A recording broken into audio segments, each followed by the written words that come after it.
This is Brother Bedford, and welcome to Power Move. Here I am sitting in the headquarters of the Urban Business Institute, and I'm with the founder of the Urban Business Institute and the creator of the Power Move online training that we're going to be talking about today, no other than Professor Devin Robinson. How you doing today, sir? Pretty good, man. Thanks for having me on. Man, it is awesome to be with you. We got so much to talk about. What I want to tell you first and foremost, though, is that this is not a program if you're looking for someone to give you a business, a multi-million-dollar business. That doesn't happen. If you want someone to build your business for you, that's not what this is about. This is for those who are willing to put in the work, invest in themselves, those who are willing to make the transition out of corporate America into entrepreneurship and business ownership. That's what this training is for, and that's what Professor Devin has designed for us. And so we want to dive into it. I got a lot I want to share with you. We want you to stay focused and pay attention. Right now, I want you to tell everyone your story, because we're talking about building $1 million business. We're talking about $1 million program. We want to talk to the person, your steps, your story. How did you get from being in corporate America and then now running multiple businesses that are generating millionaires who are building businesses? So tell us, who is Professor Devin? Absolutely. Thanks for you guys tuning in. First of all, so I want to start before corporate America, because corporate America was just one of the other bridges, right? Right. So my upbringing, actually, I was born in the Caribbean. So that's a little bit of a challenge in itself, because you're growing up in a place that has limited resources. I mean, things are so basic there that the weather doesn't change. You know what I'm saying? We just, year round, everything's the same, and the resources are pretty much limited. So from there, grew up, and I'm using that as an example because it wasn't like I grew up with this constant piping of resources and information. Of course, internet wasn't around back then, so it wasn't a global society. It wasn't as many airline companies. Flights weren't cheap, so you weren't like hopping on a flight to go see things. So the exposure was limited, I guess is what I'm saying. So as I grew, got older, I joined the military, the U.S. Army, and it kind of like my journey kind of started there. It was a very rough time in the military because it was a learning curve, right? There's a learning curve. There's a cultural shift. There's a lot of different things that were taking place. But eventually, I started to settle down and learn, and went up the ranks. Built like the things that I needed, that I attribute my success now to, the discipline, self-driven, self-starter, self-managing. The resilience, persistence, those types of ideals are built in you in the military. Of course, being accountable and responsible for your own actions. So I was there, spent almost 7 years in there. And then from there I went to corporate America. Got to corporate America. Now that's another curve, right? It's another curve. Right. And I'm like, all these curves keep happening. Like I got to adapt. Because now I'm in the world of majority civilians who never been in the military. So now I'm learning like the whole dynamics of like, okay, people can quit a job. Like I didn't come from a world you can quit and walk off. Like there's no such thing. And people not keeping their word. They say they're gonna do something and they don't follow through with it. That's not the world that I came from the military. So I had to shift and adjust and stuff like that. But while I was in corporate America, I always had this like desire to be in business and employ my own people, but you're young and it's not matured, it's not finished being cooked, right? When I was in the military, I did my first business, which was a vending machine company. That was my very first business. I had vending machines and I had them in different locations. Was making money, but didn't understand cash flow, inventory, purchasing and cost of goods sold, that type of stuff, and commingling of funds, like that type of stuff is happening. You don't understand that, right? And then, so that was back in the military, and I said I still want to do some stuff. So even when I was in corporate America, I started an entertainment company. I moved to Atlanta. Always doing something on the side. Doing something on the side, which is important to understand. It. Doing something on the side, but your bread and butter is coming from people who didn't do it on the side. Right. You see what I'm saying? That's profound. So you're doing your stuff on the side, and you feel you have job security from people who didn't do theirs on the side. So they took the risk. They went out there. They did it, and many times their ideas and their understanding of business is a lot more developed. So I was always doing something, and then eventually I was working for the largest telecom company in the world. It was WorldCom back then. If people remember that, MCI WorldCom, and they went through a huge accounting scandal, $9 billion scandal. And I was there, and I saw it. I was working in a building of engineers, because that's what I was doing, the department I was in. And I saw the building go from 150 people down to 4 people in that year and a half. And it was such an emotional roller coaster, because you're watching people's lives get ruined. You know, they had all their stocks and retirement in the company stocks. Right. 401ks and everything just dried up. Right. And you're coming to work, and then you're just seeing people let go. People you have friendships with, relationships with. Like, it was emotionally jarring. And I remember coming in and, you know, saying, I wonder if I'm next. Right. You know, like, that started to go in your head. Like, okay, these people, because every time someone got let go, management would have a meeting. Right. And they would say, this is the last round of layoffs, it's all good, get back to work and work hard, and now we're going to rebuild. Right. And 6 weeks later, same thing. And I else kept watching it shrinkage. And it wasn't just somebody else, it was like 10 at a time. Right. 5 here, 10. And I'm like, this is crazy. So then my wheels started turning, like, okay, entrepreneurship. You gotta get yourself ready, because what if you were the one today? How far can you live without having this job? And how far can you make it? And then the economy was .com era. A lot of things were happening around that time. Mm-hmm. And I was just like, I gotta figure something out. That entrepreneur thing was in me. So I'm trying to really hone in on this part of this story, because I want people to understand, like, you know, I wasn't set up to just be this successful entrepreneur, and it wasn't just handed to me and everything was laid out. It was risk, and there was a lot of fear in place, which stops a lot of people. Right. You know, that job, I was making $85,000 a year.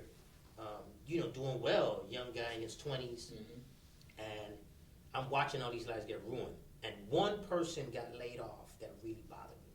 Some guy, talk about him. His name is, we call him Mac. He was in his 70s, and he worked for the company from the 70s. He started in the 70s. He was also in the 70s, and they laid him off. And his wife was sick; she didn't work. He had lost something like $400,000 in the company 401k retirement. Wow. He was planning to retire, and when this whole scandal happened, he watched the company grow, buy these different do acquisitions and mergers. He was there for a long time. Right. So he obviously had a lot of faith in the company. So he was more like, don't worry, humble man. He was like, don't worry about it. You know, the company will rebound. So he still had that faith. And one day they let him go. Wow. And I remember they had the meeting. The manager said, don't worry about him. He can go collect Social Security. It just totally dismissed that they wiped him out. And his wife is sick, and now he gotta go home and collect Social Security. Right. That thing hit my soul so deep, and I'm like, I don't think that's how business is. That's not what a business is made of. Right. Like, I gotta save myself. Right. So I started doing stuff on the side. You know, doing real estate was my big thing, and I said, I'm gonna flip real estate, get myself in a position where if it's me. I'm going to be good. Right. Shrinking. Now it came close to me. Right. At that time, I was the second senior person in the building at that time. So I wouldn't be next. But there was another guy there who had started working, had shorter tenure than I did. And he had just had a kid and the whole night and all that. He was next. And when the whispers of the next layoff, and I'm just like, this has been like 2 years. Like, this is not stopping. It's like a slow build. Yeah, exactly. Right. Exactly. Wow. It's just not stopping. And then you got to add to the fact that technology is constantly evolving. You need less people to run this equipment. Right. We were managing optical networks, right? The fiber optics, but we were indoor engineers, so we're managing the Nortel OC192s and, managing the bandwidth on the routers and, frame relays and stuff like that. But technology is evolving to the point where they're actually going to start needing less people, right? So not only are they laying people off, they're going to need less, even when they rebound. Right. So you got to start preparing. This guy was next. And I said, I have the resources to go out and do my own thing, and I have the guts to make it happen. He was not built like that. He was ready. And I went in and said, I'm going to resign to save his job. And I resigned. And they were all shocked. They didn't think I was doing it. Like they were. As a matter of fact, when I turned in my resignation, I haven't ever spoken to the manager since. Wow. And this was a guy that loved me and everything was great. Right. But now that I decided to look, this ain't it. It's too emotionally stressful. He didn't pretty much want me to leave. Now you said something very key here, and I really want everyone to pay attention because the subtitle of the program in your book is transitioning. Absolutely. So you were watching this happening and you were beginning to transition. I've heard you speak on many occasions and you always use the term, let your employer fund your freedom. Absolutely. Let your master fund your freedom. Yeah, let your master fund your freedom. Right. So while you were doing that, was that a conscious thought or were you just making the transition slowly? I was transitioning. It wasn't an evolved thought. Right. So all I knew was this job is allowing me to have good credit to go buy houses and rent them out and probably flip them if they're, flip worthy. And I'm going to just do this stuff because if I'm unemployed or whatever, then it becomes a major problem. So I was actually preparing. I started preparing maybe a solid year before or so before I actually resigned. Mm-hmm. But when I resigned, let me tell you, that's another curve. And I'm going to tell you, it is a curve. You're talking, I got a wife and 3 young sons. And my then wife she's in college full time. We were preparing for this world of we're going next level, right? So I called her on my lunch period. I said, I'm going to resign. And she's like, what do you mean? I said, I think we're going to manage. And she followed my lead, put it that way. Mm-hmm. But I know she wasn't fully this is going to be good. Right. She was a little nervous. So I resigned. That was a curve. Mm-hmm. Because now I'm sitting for the first time in my life with all economic decisions on me. Mm-hmm. I'm sitting where I'm actually home. I'm so used to getting up and rush hour traffic and lunch times and everybody's hustling and bustling, right? I remember talking about the change of vehicles that's on the road. Because when you're on the road and you're in the rat race, morning rush hour traffic, evening rush hour traffic, and then you're at work during the mid-morning and mid-afternoon, now I'm out there because I'm dealing with the real estate and I'm trying to get business moving, business ideas going quickly because I feel before my resources dry up. But mid-morning, I'm starting to see small business vehicles, like the plumbers and the HVAC guys. And it was just I'm seeing a lot of company cars on the road while I would have normally been to work. So what did that do to your psyche now that you're seeing? It felt like I was in a different world. Okay. It felt like I now stepped into a different world. Right.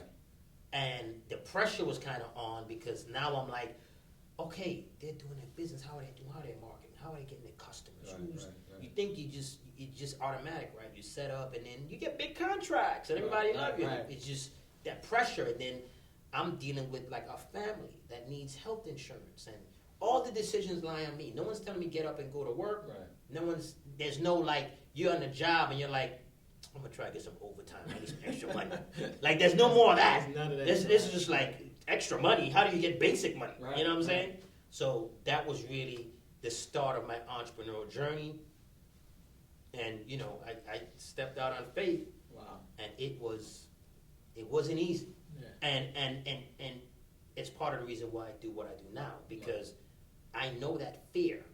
And I know the pieces, and I thank God and praise God for my journey because I built my stuff brick by brick. When you're talking about putting your own products together, your own marketing plan together, and you have to design your business to such a high degree that it not only pays for itself, it also pays you. And then it also pays a staff, and it grows. When you think about a product like a chicken sandwich, Right.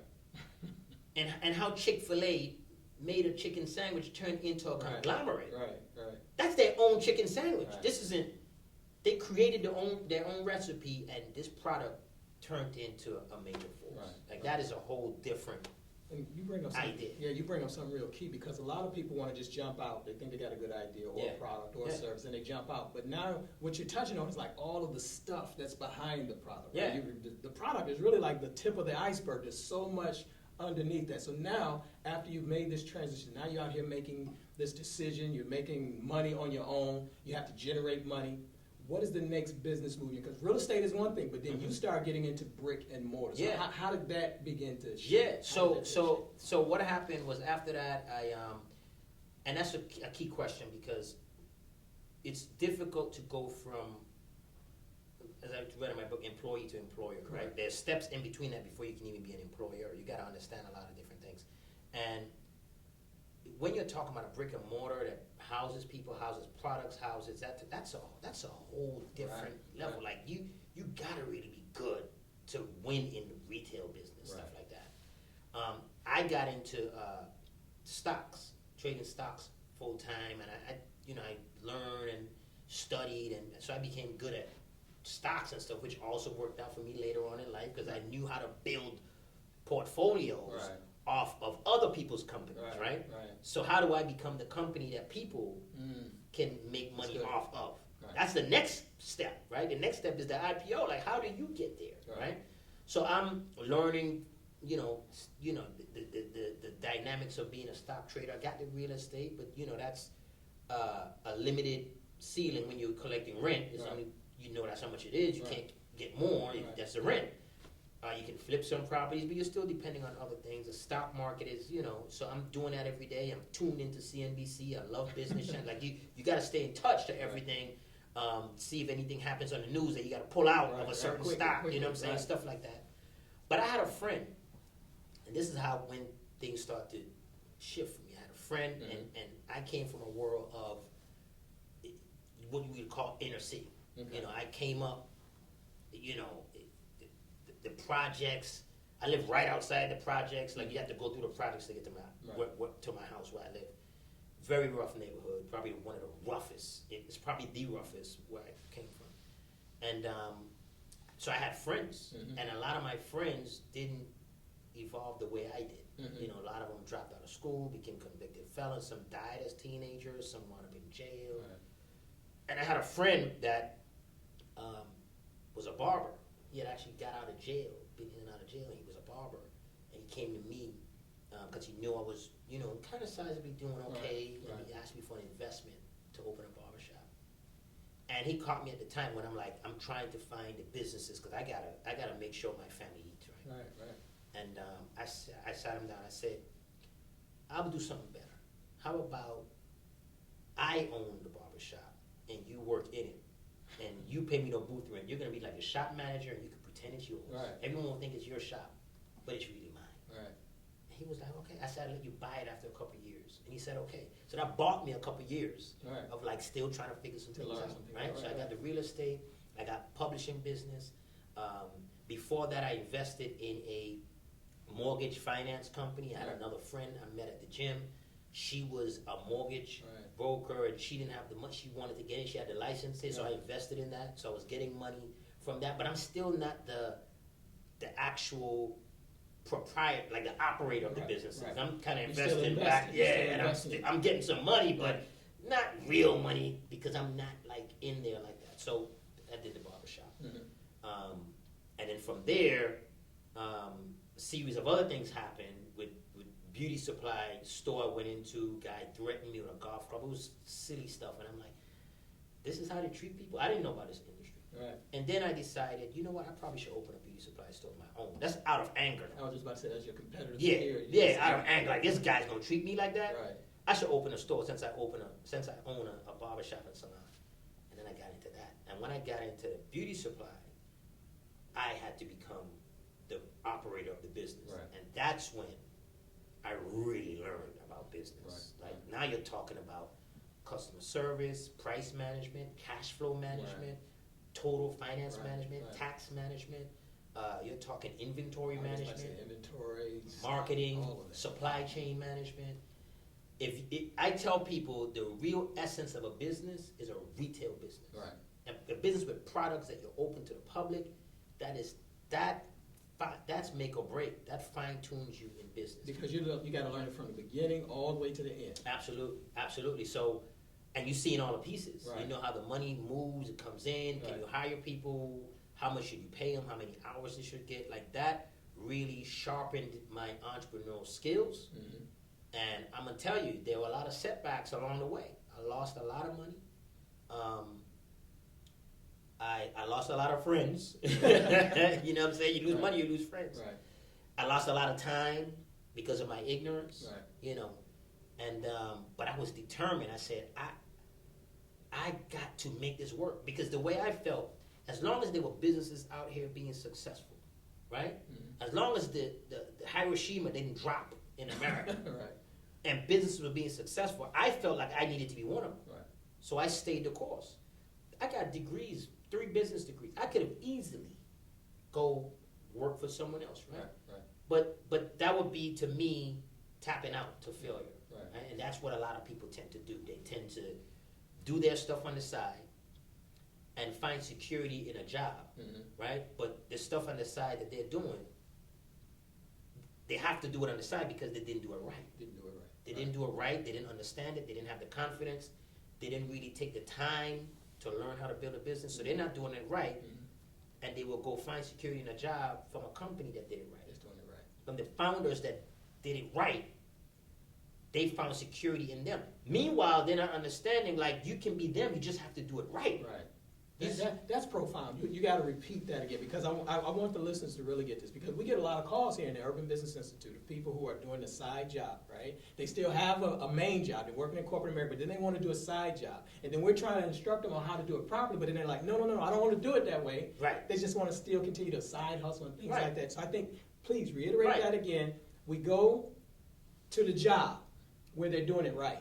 Mm-hmm. But then on the side, we want to continue to do it wrong, expecting that to turn right. Right. And it's not possible. It's not going to turn right. And they're attached to their ignorance, Right. and their compassion and emotional attachment to it, that it got to be done this way. And let me break down why that happens. We grow up in our community. The black community is not filled with largely successful businesses, Right. largely successful entrepreneurs. Matter of fact, when that happens, we move from that community. Right. So our eyewitness is of people that are shooting from the hip, Mm-hmm. barely making it happen. I grew up around tons of mechanics who had vehicles in their yard, Right. and they were mechanics from the yard. Right. I can relate. They didn't have like a shop with other mechanics, and Right. they're doing it in their yard, Right. right? And we witnessed that, and we're like, oh, that's how that's the level or the standard of entrepreneurship. So we copy paste, and we become adults, and then we become hardened in our thinking that this is what I know. This is how I am. This is what we like to say, right? And we will take our dysfunction and say, I'm not dysfunctional. This is just how I am.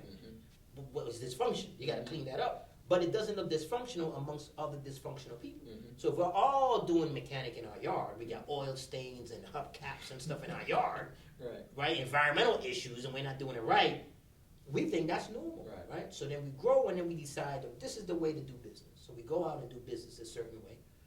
And then we realize that, it's not really paying me well, wife's gonna leave me, dog's gonna starve, kid's gonna be barefooted, let me go get a job. But I'm gonna still do this mechanic thing on the side because that's my passion, right? But I'm not gonna take the time to cultivate my passion properly because I just insist to do it the way I've been indoctrinated to do it. Right. So we go to work 9 to 5, and we come home, and then we start fixing the cars on the sides, right? Right. Meanwhile, shows like Dukes of Hazzard got cooler with a shop, right? A record, you got a shop, they're doing this stuff in the shop, but we're not paying attention to that's the level of what works, right? So that kind of goes back to even the Blackpreneurship book that I wrote. Right. We normalize our dysfunction by saying, well, this is how we do it, and this is how it is, right? And I talk about one of the obstacles in the book, humor. Our comedians talk disparagingly against black entrepreneurs, and how we do it is hood, is whatever, and we laugh, right? But the same laughter that they invoke from the audience about white businesses about how perfect they are. How to get good credit. And they find a way to make us so we don't even realize that we're stomping on our own entrepreneur community, right? That's some of the blackpreneurship challenges that we have. But anyway, so we work the job, we come home, we do our passion. So we're stuffing candy bags in the evening, we're selling pies on the weekends, we're doing all this stuff on the side. But our 9 to 5, where we find security, is based off of the people that decided to do it right. Because they're entrepreneurs and business owners. So we're working for true the business. same people. Exactly. We're working for the same entrepreneur spirited people. The only difference is they're not operating with ignorance. That's right. They're operating with intelligence. I always tell people, you don't only need financial capital, you need intellectual capital. Right? But we just don't see it because that's not the dynamics that we understand. Mm-hmm. So we follow suit and we either work these businesses that are keeping us self-employed, no infrastructure, no legacy, no second generational wealth, or none of that. And we think it's okay, right? Yeah. And then we work for the people, and then we complain about them. Oh, we building those companies and we making them rich. Right. The only difference is they were doing it right. Right. They knew how to. I spoke about this. I speak about this all the time. I spoke about it earlier, actually. I said, in order to be largely successful in business and be able to weather the storm and weather bad times, your hustle has to far outweigh your desires. Meaning, you have desires to consume and buy and live and show out. This is what we do in our community. And that desire sometimes is too close to what our hustle actually is. So our hustle may be bringing in $50,000 a year, and our desires at 40 or 70 or whatever. They're too close. Right. If our desires, or I should say, our desires is at 50,000, our hustle should be at 500,000. I talk about that in the book as well, the 10% consumption theory. Our hustle should far outweigh our desires. But all that stuff we don't get. Right. And the companies, let me give you a perfect example. Working out of the garage out of his house, Mark Zuckerberg, right? He was building with friends, and they were uncomfortable, and they were eating ramen noodles and all sleeping in the same house and all that. But at some point, Mark Zuckerberg built $1 million company. That's right. They still were not making their desires at $1 million because they would have never been able to reinvest in the technology and the coding and all that stuff to keep pushing, right?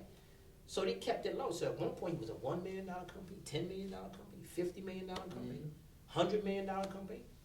He ran up the score to $100 billion. That's right. So when he ran up the score to $100 billion, his desires are still not even operating to $100 billion. It's still, exactly. You see what I'm saying? Right. So we have to make sure that our desires are not too high, that our appetite consumes all the resources that our businesses pump out. You know what I'm saying? That's like awesome. that is a thing, and that's part of doing it right. Like those little pieces, because people are largely more consumed with where can I get it from and who can I sell it to for higher. Right. But that's not the end just game. A transaction, a simple transaction. There's so much in between there. You know, how many customers can you get? You know, what's your branding? What prices can you set? Profit margin. There's a lot more that goes into that. This is good stuff. As I grew in entrepreneurship, I was able to venture out in a lot of different types of businesses. Now I got 11 of them. Retail stores are still under there. Schools, web-based products, finance businesses, and with dozens of employees on the team. Yeah. Payroll on the team. Real payroll. Real payroll. I'm talking about and hopefully people don't think I'm stunting, but I'm trying to explain. The expenses that I have monthly is more than the majority of revenues that businesses generate annually. Right. You know what I'm saying? Statistics show that only 3% of businesses generate over $100,000 a year. Only 3% of them in this country. So the majority of businesses, over 90% of them, are generating under $10,000 a month. So go figure. How many employees can you really have? Right. How big can you really be? You know what I'm saying? Do any of those and if I'm doing numbers way beyond that, that doesn't make me a successful black business. Right. That makes me a successful business. Right. Correct. You see what I'm saying? Correct. So because I was able to find all of the pieces that you got to put together to make it successful. And I'm talking about being in a goods business, retail business, manufacturing business, service business. I'm in a lot of different industries. I had to put those pieces together properly. Now I'm saying, okay, it shouldn't take this long for another black entrepreneur to get to the next level. You know what? Let me create resources for them to get in the express lane. And that was going to be my next question. And get to the same. That was going to be my next question. First and foremost, I wanted you to, I'm glad you got an opportunity to hear the full story. Not the full story, but a good story, a good portion of the story of the experience, the knowledge base, because now you see the end results. A lot of times we focus on the end results. We just come into a building, we see somebody sitting there or driving a nice car or whatever, and we say, that's what I want to be. But they don't know the journey. They don't know the story. So I wanted them to hear your business acumen, because we don't just, you notice he said several business degrees, right? So we don't call him professor like that's like just some name you threw out there. No, he's an actual professor. He's a degree professor teaching business in colleges, students all over. And so we wanted to bring that out so that you'll know that what we're getting ready to present to you from this point forward is not theory. You see the experience as practical application. And so when did you make that transition? So now we know that you started building businesses, you touched on the beauty supply industry, and we can go deeper into that, but we just don't have time for that. This is, so the nugget that I want you to take first and foremost that the professor said, what would you say is the number one reason most businesses fail? He's really been saying it all along, but I want to make it crystal clear for you. What is the number one reason that most businesses fail? Well, the number one reason, contrary to what a lot of people think, they say bad customer service, you don't get community support and all that. No, number one reason for business failure is ignorance. People have a high propensity of ignorance. Now, it's not stupidity. Stupidity and ignorance are two different things. We all have ignorance in some way, shape, or form. But the ignorance of not knowing what to do. And the problem with ignorance, let me tell you something. God worked a number on us with ignorance. Because the thing with ignorance is, well, you know, he worked a number, but I'm saying he put that in the world, and that becomes one of the greatest issues, because ignorance says you don't know what you don't know. You don't know it, but you don't know that you don't know it. Yeah, we wear it like a badge of honor. Our ignorance, we wear it like it's a badge of honor. Yeah, I mean, I hear people that are entrepreneurs that say, I don't read. And I'm like, I wouldn't, you should never. Never. Like, I'm almost like, if anyone ever works for you, they're stupid. Now, that's stupid. You should work for an entrepreneur who's well-read, well-studied, and still learning. If they say they don't read, listen, that's a whole other story. That's a whole other story. Ignorance is number one. Absolutely. If you don't replace that ignorance with intelligence, you're gonna have a big problem. Okay, great. So look, here's what I want to do now. Now you've created this product, Power Move Online. That's what I want to talk about, because you literally took all of this experience that he's been sharing with us, all of the heartache, the sweat, the blood, the tears, the study, all of these things, the losses, and he's compiled it into a study, Power Move Online, how to transition from employee to employer. We have that available for you, and I'm going to tell you how to get that in just a second. But what I want to do now, I want to go through some of the modules for you. Just touch on them real quick. The first module that I want to touch on, you explain to us just what would be the big takeaway from the first module of the dynamics of entrepreneurship. What would be one big takeaway? Big thing with the dynamics of entrepreneur is understanding how to recognize opportunities and how to perform in that recognition. What your perspective should be, how your entire dynamic should be, from how you should wake up, how you should deal with people, how you should network, what type of relationship you should have with your product, and just how you should behave. That is a big piece that a lot of people don't understand. And you spoke about losses a few seconds ago. I just want to jump back a little bit for people to understand losses. I lost everything in 2009.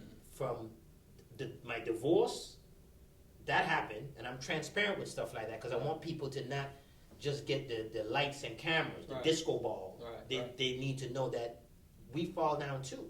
But you know, Jay-Z has a line, and a friend of mine always says that you're just like that. It says, I'm so far ahead of my time, I'm about to start another life. Look behind you, I'm about to pass you twice. Right.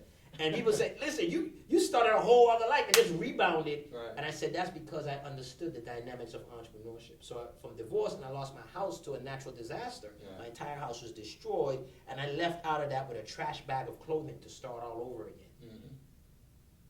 And I wound up shotgunning to where I needed to be, way more successful than I was prior to that.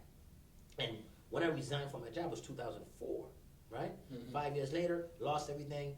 Since that time, I've tenfold become more successful because by then I understood the dynamics of entrepreneurship. Wow. So then the next module number 2, is understanding business ownership. Yeah. What is the big takeaway from So the big takeaway is really learning how to build a system that operates autonomous from you and what your relationship should be with that system in the ownership process. Mm-hmm. Module number 3 is setting the business foundation. Now we talked about, people call in and talk about, well, I went and registered my company, I did that. Is that all that's necessary when setting your business foundation? No, you got to know how to start it off, the infrastructure, the policies, how things are going to work, right. What works best for a service industry versus a goods-based business, home-based business versus brick-and-mortar business, commercial space, leasing.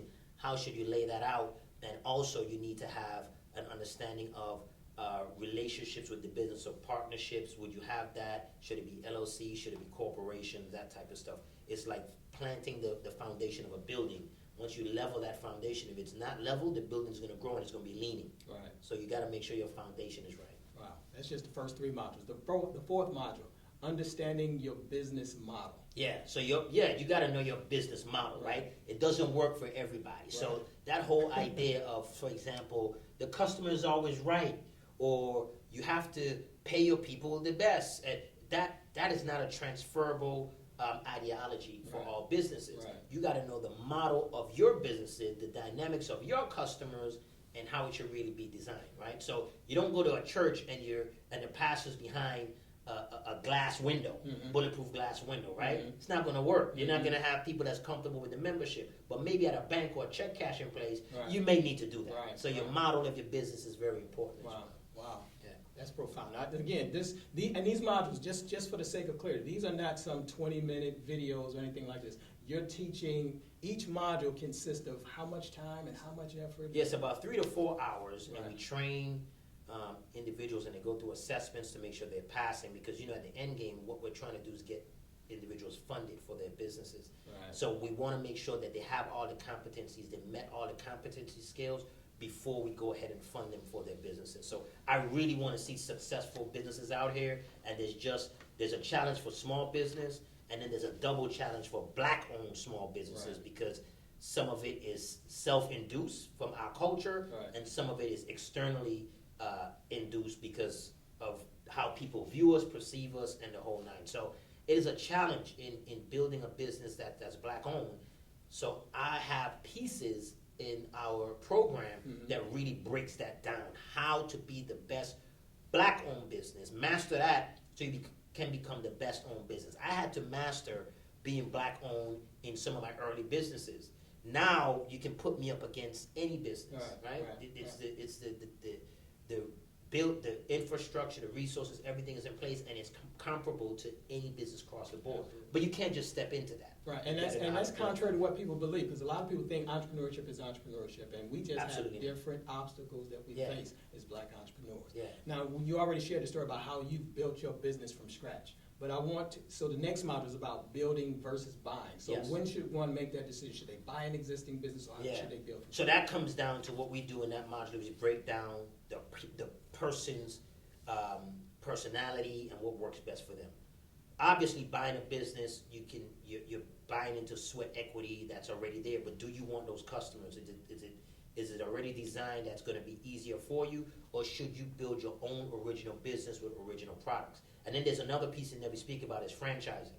Do you want to go after a franchise versus buying a independent business or building your own? Because a franchise may have all the pieces in there that works with you in order for you to step in there and be successful. So you gotta be able to assess those things, your personal lifestyle, who you are, and we go through that in the module to make sure you understand what's best for you. Wow, this is good stuff, man. So the next module is marketing entrance strategy. How do you enter into a market? Talk about that, because a lot of people think you can just throw up a product. You can't. So you gotta do a study, you gotta see if your audience is there. One of the things that is a big fallacy about black people is that we're a monolithic society. Right. We're not all the same. Right. Not because you see a bunch of black people mean that they all drink grape soda and eat watermelons, right? Right. We're all different. I mean, even look at me from the Caribbean. I eat exotic fruits and Right. stuff that other people don't. And then we have different religious backgrounds. We have different tastes. And people don't understand that. So even if you have a black business, you can't just say, well, I'm going to go to Essence Festival and get rich. Because Right. all the black people are there. They may not be the ones that you need for your Right. product. Right. You may not need to go to Essence Festival. You may need to go to Mega Fest with Right. TD Right. Jakes. Right. You know what I'm Right. saying? So it's that's how you got to understand how to enter your market. Right, and then the next module, you go into establishing a marketing strategy. You Yes. really get into marketing. Talk about Yeah, that. marketing strategy. So one of the things that's a big challenge for black businesses is appealing to high-paying customers, consistent high-paying customers.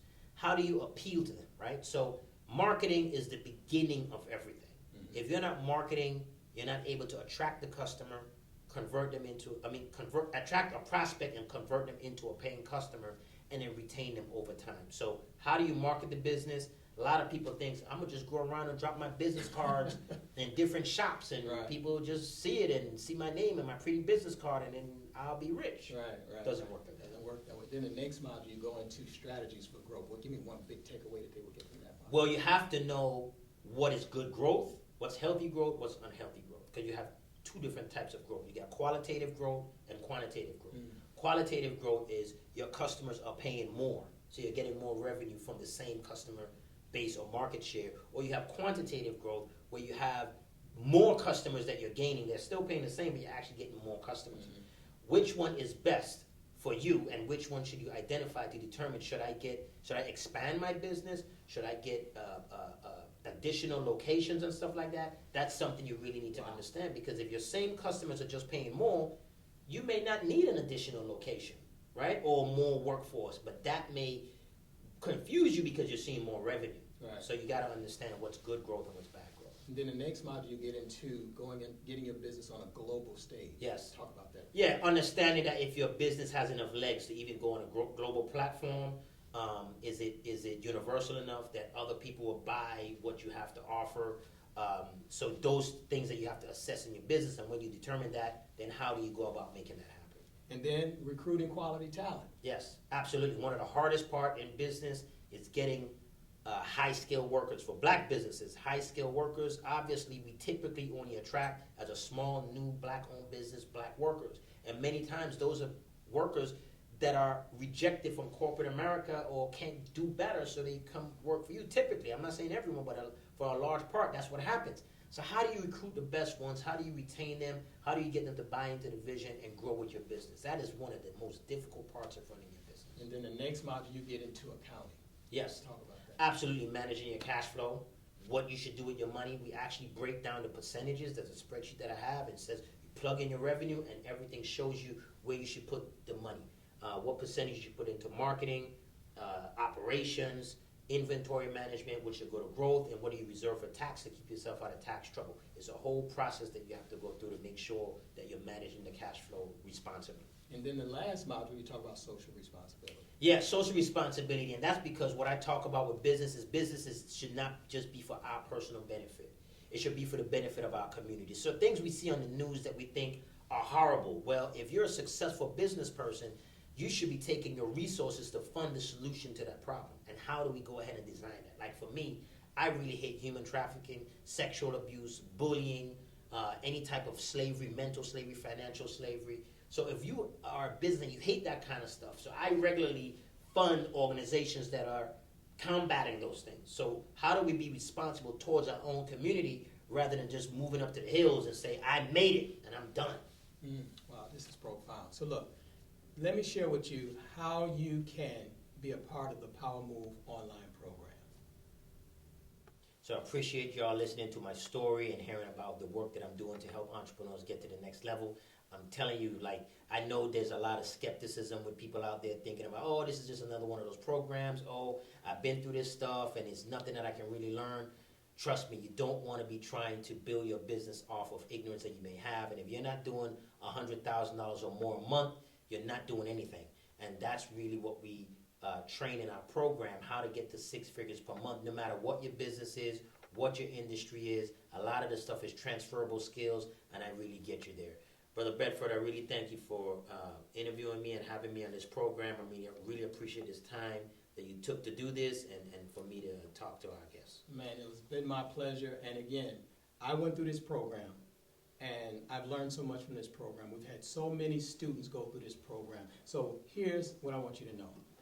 Professor Devin shared with you his story. He's really taken his whole life story, his mind, his experience, everything that he's taken to build these successful businesses, and he's put it into this curriculum. You heard the curriculum. All 12 modules are online. You have access to the modules at your leisure. This used to be a 12-month program, and we've condensed it now to where you can actually have access to this program online and go through all of the assessments, all of the training, and learn how to build your $1 million business without the headache of traveling and traffic and all of those things. And all you have to do is click the button below to get access to this training. Now, you're going to get all 12 modules that Professor Devin shared with you, but that's not all you're going to get, because you're probably asking, well, Brother Bedford, how much does this cost? Hold on one second. I'm going to get to that. The 12 modules itself, really, there is no price tag for building your multi-million-dollar business. Now, here's what happened the other day. A woman called into the office, and she said, you know, I want to work with you all. What can I do to work with you all? She told me about how she went to school, and she has 2 degrees. She has an MBA, and she wanted to know how to work with us because she's working right now for $40,000 a year. She went to college to get an MBA. She's working for a company. She's making $40,000 a year. But here's the kicker. She's $100,000 in debt. $100,000 in debt. So she went to school to learn all of this about business, a master's in business administration, but yet she's working on a job that she doesn't like, that she hates, and she now wants to invest in this program. I want you to think about that. The cost of $100,000 in debt versus what we're offering you. So you're probably saying, Brother Bedford, does this program cost $100,000? Nowhere near $100,000. Here's the other thing that I want you to consider. We have 2 bonuses that come along with this program. Not only will you get all of the training from Professor Devin and all of the other faculty who are presenting all of this expertise to you, you'll also get access to our credit enhancement and credit repair program if you need it. Because that's what most people say. They say, I don't have access to the funding. I don't know how to get funding. Well, we're going to help you to get your credit repaired or enhanced so that you can meet the levels to where you can get qualified for funding. There are numerous programs waiting for entrepreneurs and business owners, but the majority of us don't know how to access those funds. So what we want to do is give you that as a bonus. The other thing that we want to give you is access to our funding program. Right now, we are funding close to $250,000 per week. I want you to think about that. Here, Professor Devin went out and got his commercial lending license because we've been training entrepreneurs for almost 10 years. And we've been giving them the crossing the I's or dotting the I's and crossing the T's, all of the knowledge necessary to build businesses in this training. But there was one hiccup, one hurdle, one obstacle. And that was once we finished, you got the knowledge, you got the training, you ran out with your business plan, but now you went to a traditional institution, you tried to get funding, and they shot you down. Racism, you name it, whatever the case, they shot you down. And so Professor Devin, seeing that need in our community, not only went and got a lending license, he got his commercial lending license to where he has access to all of the programs that many businesses and entrepreneurs have access to that people in our community never even know exist. So you get access to that program. That's if you want it, but it's there for you. So all you have to do is go through the training, complete the assessments, get into our credit enhancement and credit repair program. And now once you know how to build $1 million business, now you have your business plan together, now you know your marketing strategy, now you have your credit being repaired and enhanced, now you have access to the funding. And we're going to hold your hand and walk you through this. Now you want to know how much does that cost?